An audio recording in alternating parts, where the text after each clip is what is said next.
আমি কর্ষণ করতে করতে এই হাড়িটা পেয়েছি। তাহলে হাড়িটা তোমার পাও না, তোমার জমি পাওয়া গেছে, তাহলে তুমি নিয়ে চলে যাও। দুজনে হাড়িটা ছুটে পাচ্ছে না।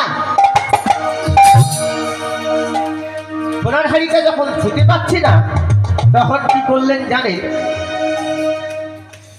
তখন অর্জুন আর কৃষ্ণ দুজনে মিলে, কৃষ্ণ বললেন অর্জুন এখানে আর থাকা চলবে না, চলো চলে যাই। এরা বিশাল অন্যায় করালো। দুজনে যে কেউ একজন হাড়িটা নিলে হয়, দুজনের মধ্যে কেউ হাড়িটা নিতে পারছে না। চলো চলো চলো আমরা চলে যাই। ওনারা বলি রাজার গৃহের দিকে প্রস্থান করলেন। বলি রাজার গৃহেতে যখন যাচ্ছে, যাওয়ার সঙ্গে সঙ্গে গৃহের মধ্যে ঢুকলেন।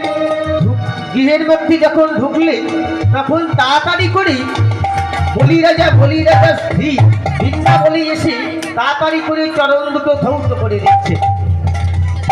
চরণটা ধৌত করে দিলেন। চরণ ধোয়া জলটা বৃন্দাবলী আর বলি রাজা সেবা করলেন।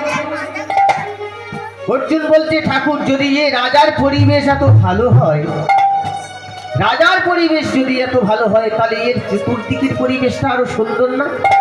বললে হ্যাঁ ঠিকই বলেছে, এর চতুর্দিকে পরিবেশটা আরো কত সুন্দর। চলো ঠাকুর একটু বেরিয়ে আসি। ভগবান কৌশল করে এক বাগানের মধ্যে নিয়ে গেল। বাগানের মধ্যে নিয়ে গিয়ে দেখলে একটা লোক গাছের গায়ে আস্তে পিষ্টে বাঁধা আছে লোহার শিকল দিয়ে।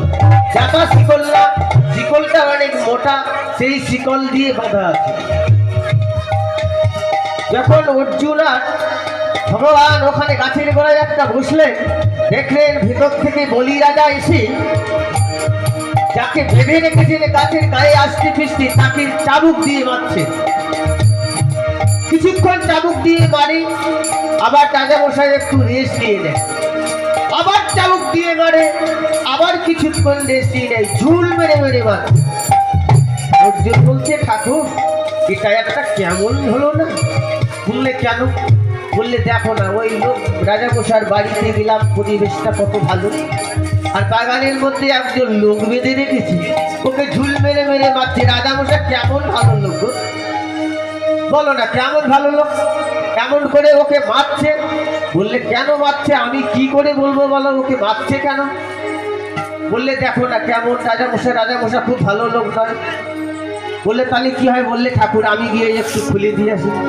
বললে না না, ও কাজ করুন, ও কাজ করলে অন্যায় হবে, সমস্যাটা আমরা কিছু জানি না, আমরা না জেনে কোনো কর্ম করা আমাদের উচিত না, তুমি ওকে খুলে দিয়ে শোনা।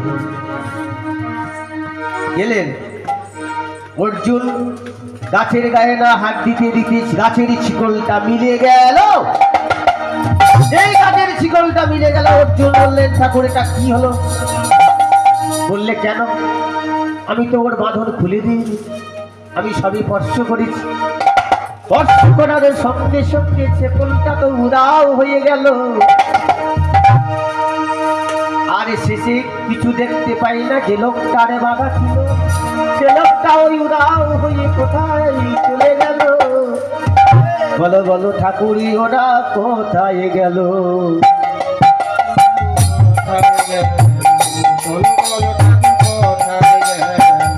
কোথায় গেলি তোর বয়সে, বলো ঠাকুরি কোথায় গেল?